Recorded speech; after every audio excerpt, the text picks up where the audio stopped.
नमस्कार, मैं रूपा रजक सदीनामा की ओर से आ गई हूँ लेकर दिनांक 11 दिसंबर 2022 का संपादकीय, जिसका शीर्षक है न तुम जीते न हम हारे, जिसे लिखा है हमारे संपादक महोदय जितेंद्र शर्मा जी ने। लेखक वरिष्ठ साहित्यकार, कथा यूके के महासचिव और पूर्वाई के संपादक हैं, लंदन में रहते हैं।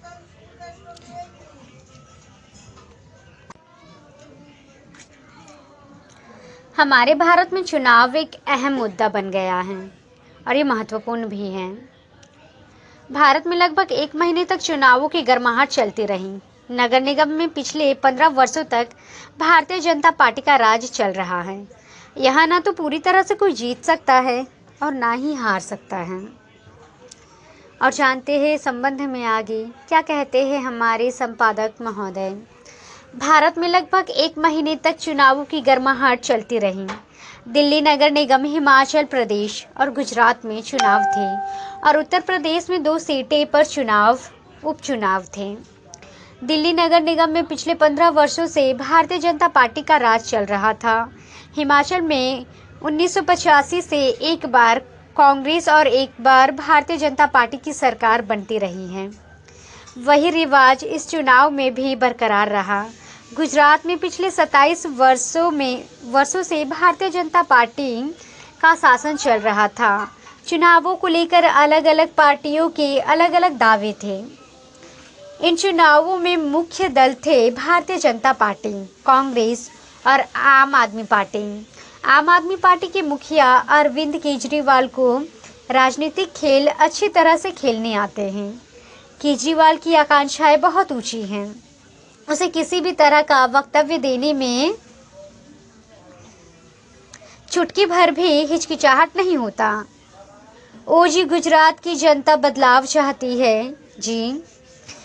उसने तय कर लिया है कि भारतीय जनता पार्टी का झाड़ू फिराना है जी। गुजरात में आम आदमी पार्टी की सरकार आ रही है जी। अरविंद केजरीवाल को अपने आप को खबरों में रखना आता है।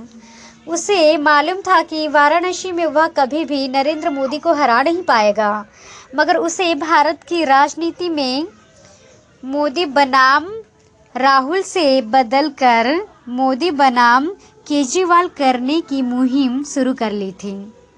उसने मुफ्त पानी बिजली का जो सिलसिला शुरू किया तो दिल्ली वालों ने उसे लपक लिया, मगर गोवा, हिमाचल, उत्तराखंड और गुजरात आदि में केजरीवाल की दाल नहीं गल सकी। हिमाचल में आम आदमी पार्टी ने 67 प्रत्याशी खड़े किए थे और उन तमाम प्रत्याशियों की जमानत जब्त हो गई।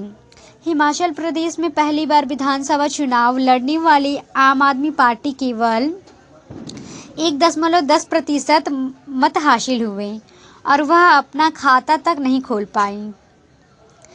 कई विधानसभा क्षेत्रों में तो आम आदमी पार्टी के प्रत्याशियों को नोटा से भी कम वोट मिले। गुजरात में भी हाल इतना ही बुरा था। गुजरात में आम आदमी पार्टी के सिर्फ 5 सीटों पर चुनाव जीत सकी। यह पार्टी के 181 से 128 उम्मीदवारों की जमानत जब्त हो गई। यहाँ तक कि दिल्ली के मुख्यमंत्री अरविंद केजरीवाल ने पर्ची में जिन 3 उम्मीदवारों के नामों को लिखकर बड़ी जीत का दावा किया, वे भी चुनाव हार गए। इनमें गुजरात में आम आदमी पार्टी के सीएम कैंडिडेट इसुदान बडवी भी शामिल है। इसके अलावा गुजरात आप प्रदेश अध्यक्ष गोपाल इटालिया को भी बड़े अंतर से चुनाव में हार का सामना करना पड़ा। आप नेता अल्पेश कथीरिया की जीत का दावा भी केजरीवाल ने किया था, वे भी चुनाव हार गए। कांग्रेस पार्टी के लिए भी किसी दुष्स्वप्न से कम नहीं साबित हुए। गुजरात में अपने अब तक के सबसे बुरे प्रदर्शन में कांग्रेस केवल 17 सीट ही जीत सकी। उनके 44 प्रत्याशियों की जमानत जब्त हो गई।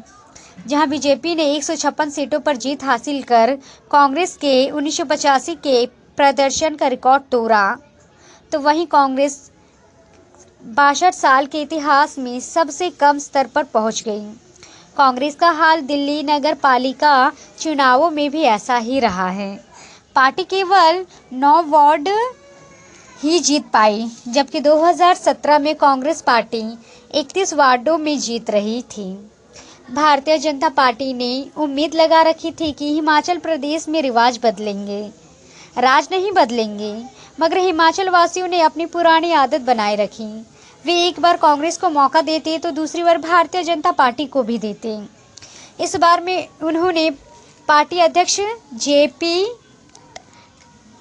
नड्डा के गृह राज्य में ही भाजपा को सत्युचित कर दिया। कांग्रेस ने इस बार 40 सीटों पर कब्जा किया, जबकि भाजपा को केवल 25 सीटें ही मिल पाई। हिमाचल में कांग्रेस ने बहुमत तो हासिल कर लिया, लेकिन मुख्यमंत्री की कुर्सियों को लेकर घमासान मचा हुआ है। एक कुर्सी के लिए अनेक दावेदार हैं और सब अपनी अपनी दावेदारी मजबूत करने के लिए तमाम दांवपेच आजमा रहे हैं। पूर्व मुख्यमंत्री वीरभद्र सिंह की पत्नी प्रतिभा सिंह ने खुले रूप में अपने परिवार का दावा पेश किया है। मंडी लोकसभा सीट से सांसद प्रतिभा सिंह ने विधानसभा चुनाव लड़ा है, लेकिन अपने पति वीरभद्र सिंह की विरासत के तौर पर वे सीएम पद का दावा कर रही हैं, क्योंकि कांग्रेस ने वीरभद्र के चेहरे का इस्तेमाल पूरे प्रचार अभियान से किया था। प्रतिभा सिंह को ज़्यादातर विधायकों का समर्थन प्राप्त है। हैरानी की बात तो यह है कि राज्यपाल को विधायकों की सूची लेकर भावी मुख्यमंत्री ने नहीं, बल्कि कांग्रेस के प्रदेश प्रभारी राजीव शुक्ला ने राज्यपाल आरवी आर्केलर से मुलाकात की। उन्होंने राज्यपाल को पार्टी के विजयी विधायकों को सूची सौंपते हुए सरकार बनाने का दावा पेश किया है। इस दौरान उनके साथ पार्टी के दोनों ऑब्जर्व छत्तीसगढ़ के मुख्यमंत्री भूपेश बघेल और हरियाणा के पूर्व मुख्यमंत्री भूपेंद्र हुड्डा भी मौजूद थे। कांग्रेस में मुख्यमंत्री पद के लिए घमासान कोई नई बात नहीं है। पार्टी ने गोवा से कोई सबक नहीं सीखा, मगर फिर भी इतना तो है कि अपने नवनिर्वाचित विधायकों को ऑपरेशन लोटस से बचाने के लिए उन पर सख्त नज़र रखी जा रही है। लगता है कि किसी फॉर्मूला पर सहमति बना रही है। गुजरात के चुनावों में एक कागजी शेर की पोल खोल गई।